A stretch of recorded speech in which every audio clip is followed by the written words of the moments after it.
Okay, finally I'm going to do it. I'm going to explain one of my philosophies, a philosophy that I call influence theory. Influence theory is not only a philosophy, it is also either a psychological philosophy or it is a psychological theory. Uh, so I'll start off by saying, how did I discover this theory? How did I create the theory? So when I was in my mid-20s, I can't remember what time exactly, either 24 to 26, um, is when I started creating philosophy. And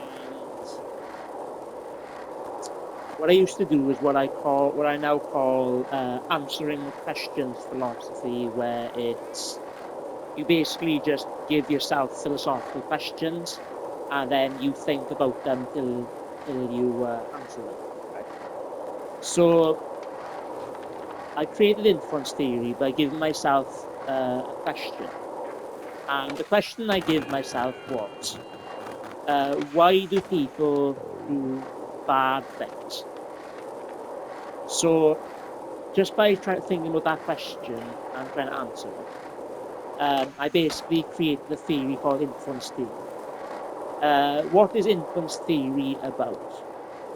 Influence theory is about explaining like the consequences of people's actions. Um, uh, Originally, it was called influence. Originally, I think I called it human influence theory. Right? And it was about how one person's behaviors, actions, and decisions can affect and mold another person's personality. So depending on how you treat people determines how they develop as a person. So I'll start off by explaining by starting off with a philosophical key. Philosophical key is when you condense a small paragraph into like a small sentence or a few words. And by remembering those few words or that small sentence, it can help you to remember the entirety of the paragraph. And it does require you to repetitiously repeat to yourself that speech and that paragraph or whatever. And then it's only when you start rehearsing it quite a lot that you condense it to like a small sentence. And then that then will help to trigger memory, help you to memorize the entirety of the paragraph. So when it comes to influence theory, it starts off, the philosophical key is if you are a good person, right? And because I've explained this theory so many times, that philosophical key helped me to remember the start of the philosophy. And as soon as I get the ball rolling, I'm able to remember the entirety of the philosophy.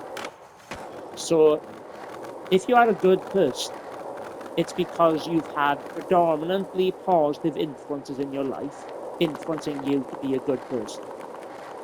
And as I say that, it caused me to remember, I should start off explaining what exactly is an influence. The way I would explain what an influence means or what an influence is when one thing affects another thing. It's like an object on its own cannot move. It can only move if you influence it it can only move if you influence it to move. So because it's an animate object, it has no intelligence, it has no free will, so therefore it has no ability to actually commit to actions on its own accord because of a lack of intelligence, body parts or whatever.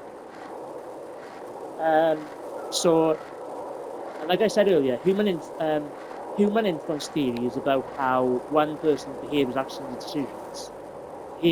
and decisions can affect and mold another person's personality, how they develop as a person psychologically, and how they develop morally. So I'll go back into the philosophical key and start from the beginning. So I can remember. So I went into a little bit of detail because I remember to explain what exactly is an influence. And I'll go into it more later as I go into the philosophy. So, if you are a good person, it's because you've had predominantly positive influences in your life, influencing you to be a good person. If you are a good person, it's because you've had predominantly positive influences in your life. If you're a bad person,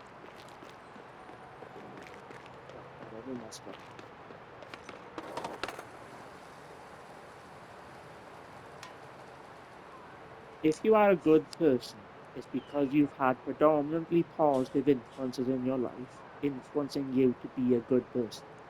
If you were to replace those positive influences with negative influences, you wouldn't be a good person. You'd be a bad person. You're only as good or as bad as the positive and negative influences make you. So it's just like it kind of plays on. Is it Newton's third law of physics? For every action, there's an equal positive or negative reaction. So to add on to that is, depending on what kind of action you commit to, depends on what kind of reaction you get back. So positivity creates positivity, negativity creates negativity. So if you commit to positive actions in the world, you will create positivity in the world. If you commit to negative actions in the world, you will create negativity in the world. It reminds me of a saying that I say that good respects good, evil respects evil. Even though I think that evil is about having a lack of respect, and that's what enables them to do bad things. Right? So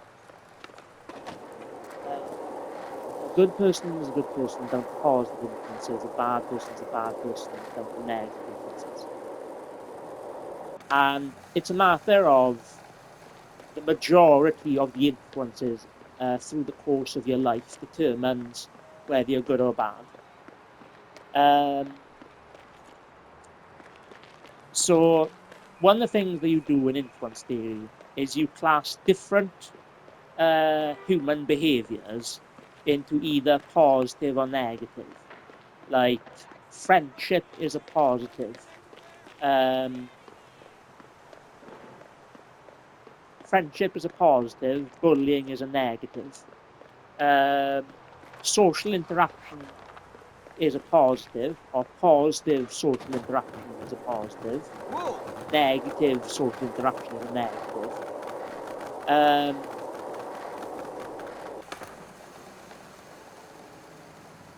What other behaviors are there? Loneliness is a negative. Friendship would be the opposite of it, so that would be the positive of isolation, would be friendship and social interaction.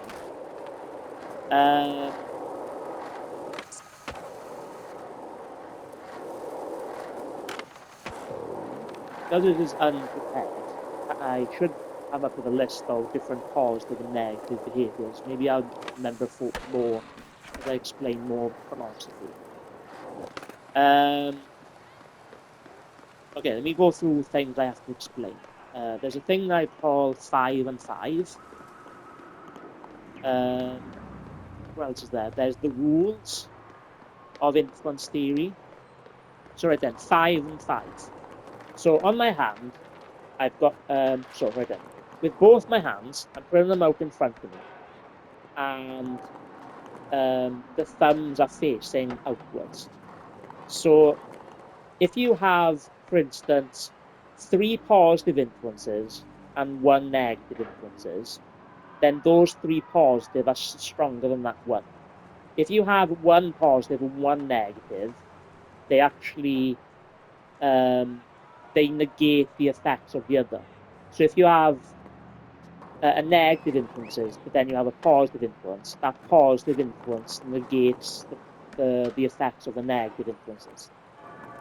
And the same with if you have 3 positive, 3 negative. But like when it comes to how you become good or how you become bad, depends on the majority of influences in your life determines what kind of person you would either be. Either you'd be a good person or you'd be a bad person. Um, so so like what do I do? What do I do? What do I usually do next? I think I go. So friendship is a positive, right? Bullying is a negative. So even if you get bullied and you have friends, the friendship can help negate the negative effects of the bullying. Um, if you have three positive and two negative, the three is still greater than the two. If you have four negative, two no, if you have four positive, two negative, the four is greater than the two. If you have two negatives and one positive, the two negatives are stronger than that single positive. Or if you have, and then the more negative influences you have, the more likely it is you're going to be a bad person.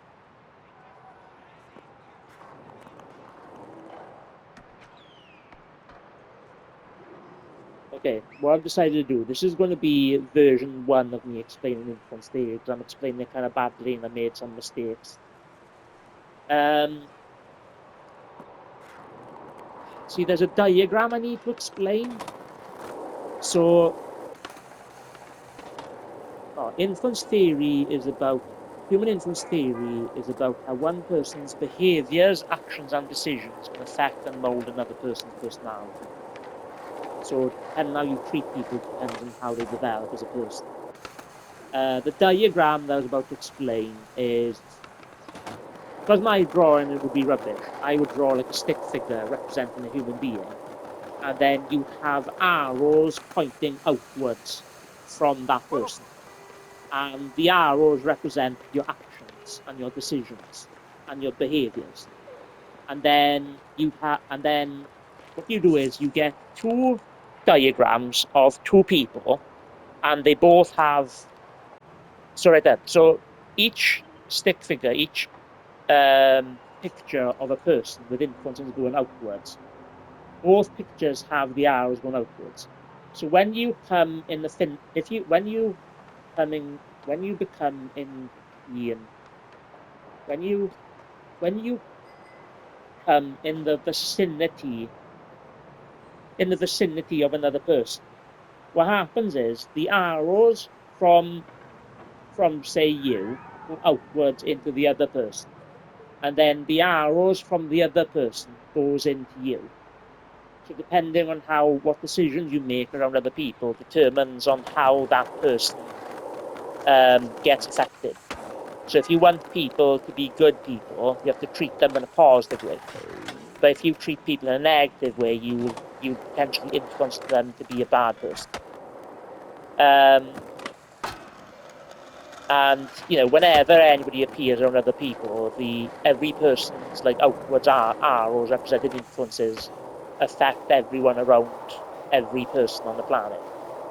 And influence theory is a theory that explains kind of like influence theory is a theory that basically affects every person in the planet. And one of the things that comes into influence theory is when it comes to a person's ability to beat adversity.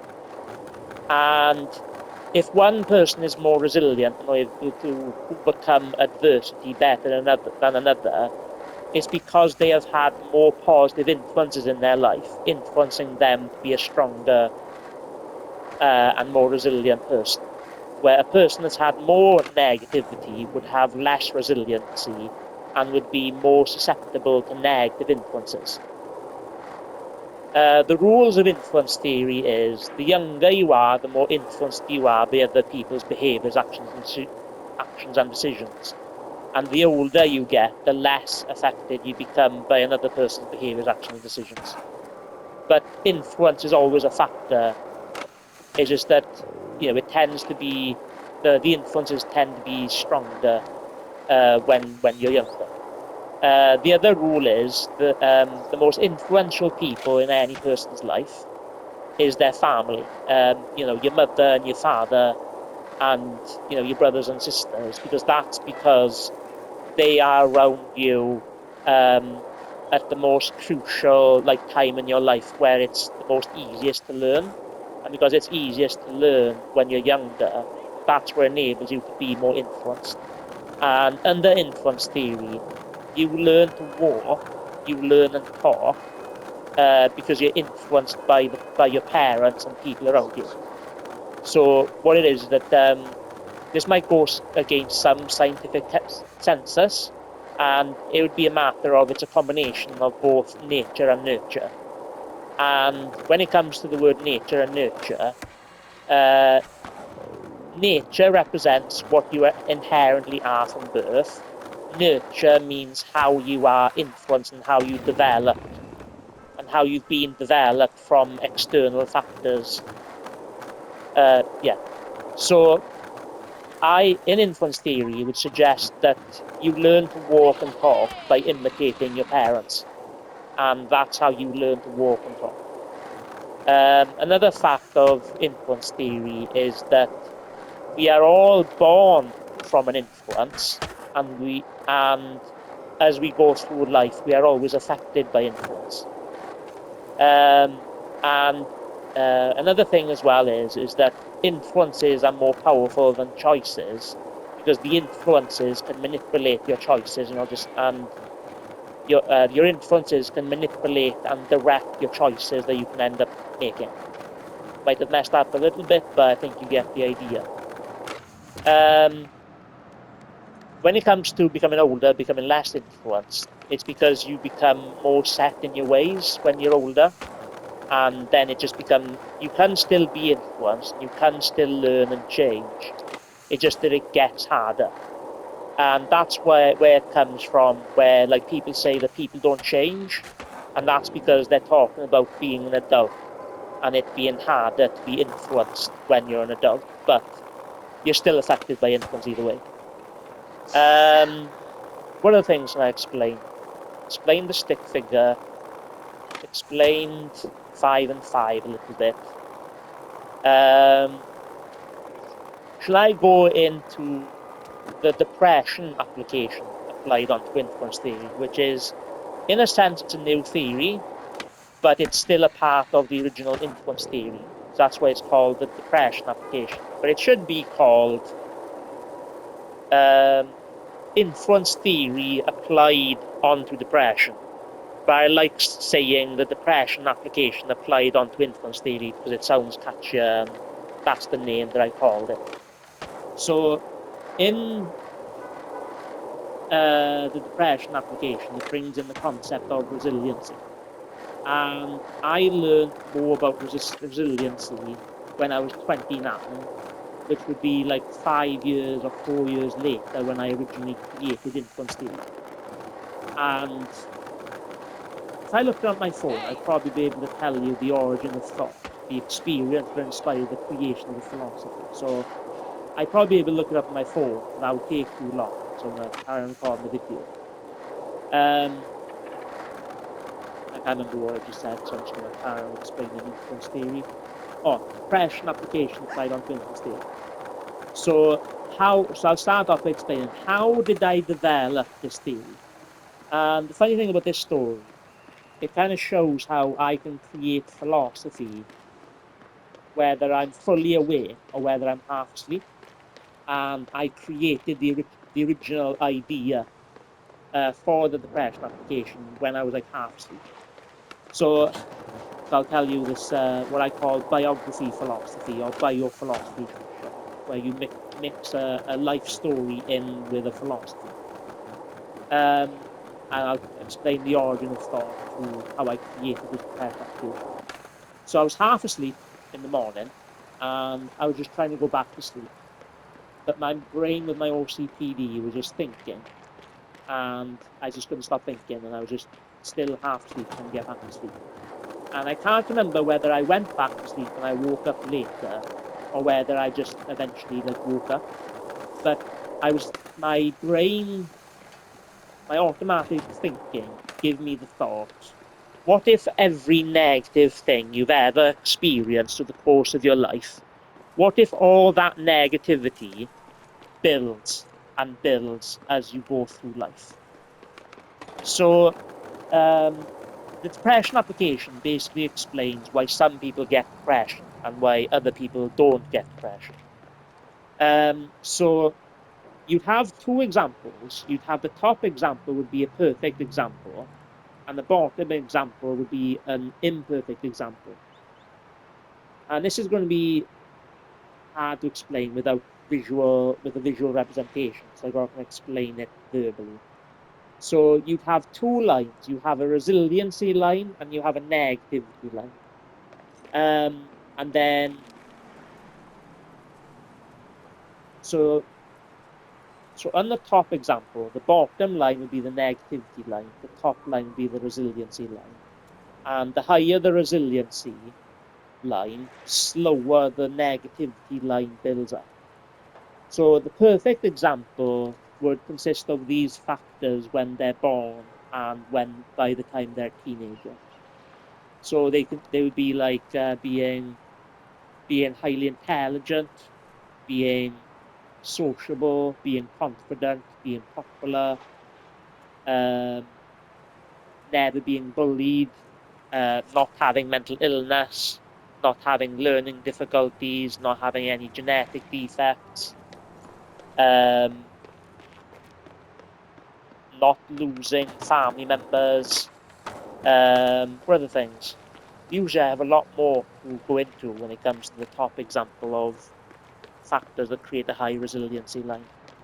Being in sports, um, being into health and fitness, healthy eating habits, wealth can be a factor as well, having high resiliency line. So in this top example, the resiliency line would be really, really high, and the negativity line would be really, really small by the time they're a teenager, when that's a point in time where you're going to be affected quite a lot by influence, and that's when your personality is much more developed. And then it's probably be like part of your personality and influences would already be set in at that point. Now, so you got the far left point, and then far right point, there would be a depression line. And if the negativity line goes big enough to the point where it touched the depression line further down to the right, then that person gets depression. So the reason why some people get depression and other people don't is because some people have a high resiliency line and the negativity line doesn't get bigger. And the person that has lower resiliency and a higher negativity line, and that negativity line hits the depression line, you get the depression. You get depression. Depression.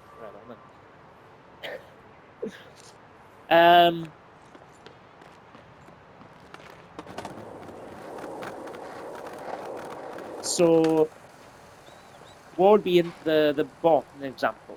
The bottom example would be the opposite of all the positive elements of having the high resiliency line. So like not being that intelligent, not being sociable, not being that attractive, not being that popular, having mental health issues, having learning difficulty, um, going through bullying, going through loneliness, isolation. Um, Abuse is a big thing. So like the top example would never have gone through abuse, but a person on the bottom would have experienced some abuse, either from parents or from other individuals. Because usually I factor myself into the imperfect example. So anyway, so now that I've factored in the resiliency part, the people that end up being good are good because they've had majority positive influences, and then those positive influences then build up their resiliency.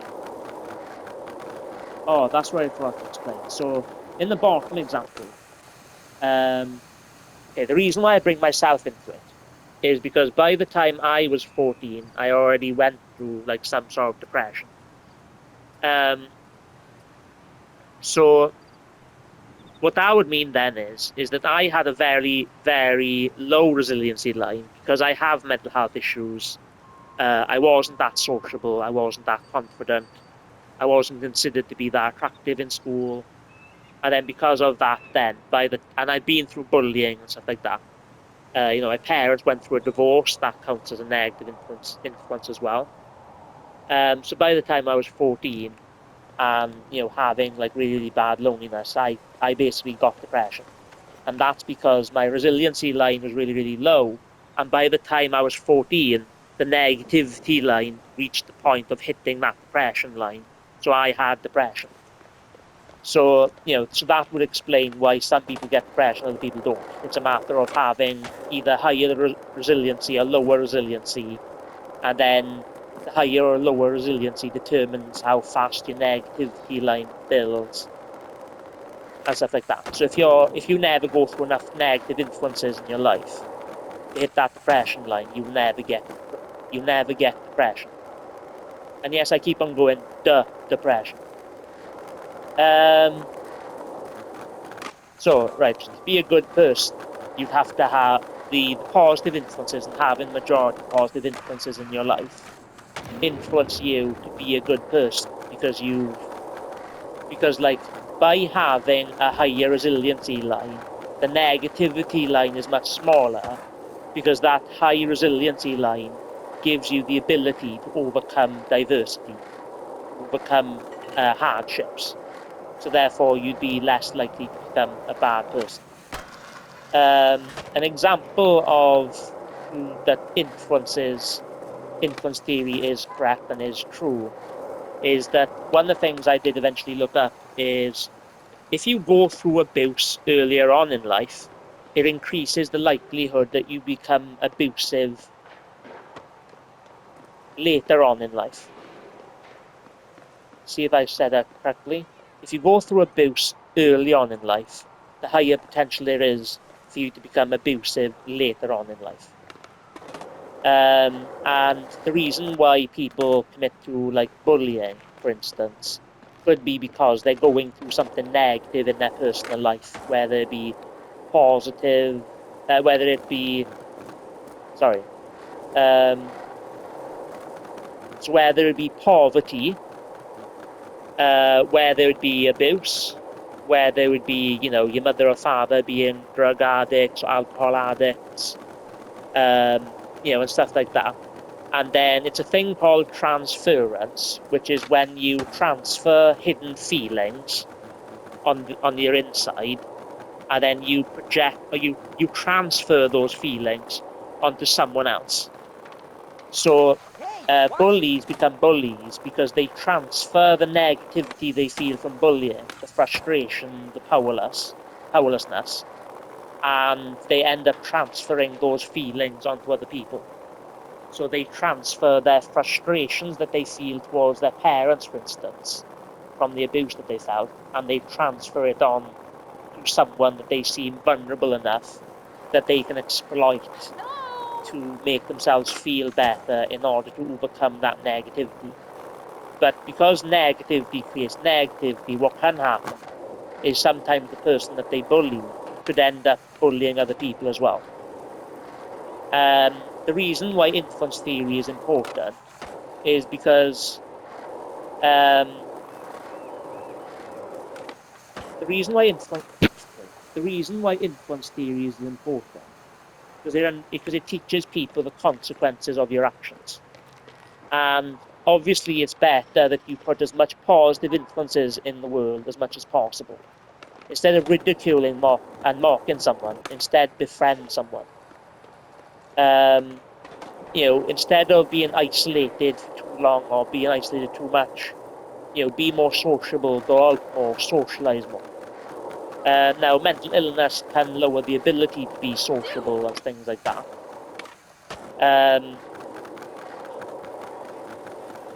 So that's influence theory. It's important because it teaches people the consequences of your actions. And it's like if you want more people to give money to charity, then you want to treat people with more positive influences and with as little or no negative influences. So everybody should really understand and learn this philosophy, because it will teach the consequences of your actions. And if you treat people negatively, you can not only does negative influences destroy confidence and self-esteem, but you can increase the potential that someone's going to be a bad person. And like the theory goes, that good people are good people down to positive influences, bad people are bad people down to negative influences, and you're only as good or as bad as the positive and negative influences make you. So that is influence theory, and the depression application applied on influence theory, bringing in the concept of resiliency. Now, when I created this influence theory, I think I watched a lot of TV shows, like anti-crime shows, shows where you have people investigating serial killers and things like that. So I learned a lot from TV, and watching TV actually helped me create this philosophy. I said that thing about influence is more powerful than choices, because influences dictate your choices. I'm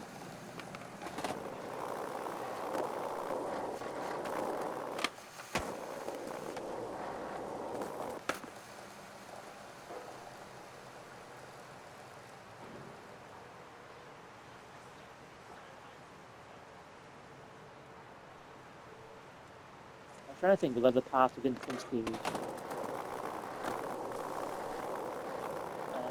That's why it's important to combat bullying, because bullying destroys confidence and self-esteem, and it makes people less confident and so I would say confidence is like your ability to do things, or how easily you can do things or get on with things. So a lack of confidence makes it harder to make choices, and be more it lowers your ability to do things. So you want to basically not bully people, so people grow up with as much confidence as possible. And influence theory is something that should really be taught in schools, because it would teach children the consequences of their actions. And hopefully by teaching this in schools, it would help to teach students to treat other students better. So yeah, I do advocate this philosophy to be taught in schools. I think it'd be vitally important. See, I could factor in two sides one self philosophy if I haven't explained that philosophy. But two sides one self philosophy is about finding balance between mind and emotion to find truth in the world. And finding balance between mind and emotion also gives you the ability, it also affects like ethics and morality and your decision making. So it's like people commit to immoral acts because they have an imbalance between their mind and their emotions. So like the more people understand the consequences of their actions, the better world we will create. And the more people find a balance between mind and emotion, then the more morality there is in the world. And people only commit to immorality down to imbalance between mind and emotion. If people followed influence theory, two sides one self philosophy perfectly all around the world, there would be no problems in society. So that is influence theory, the different elements, and then why it's important, and why it's a philosophy that everybody should learn, and it could do a lot of good in making the world a better place. So go out, be positive, influence theory, influence other people with as much positive influence as you possibly can, and make sure that you always put positivity in the world rather than negativity.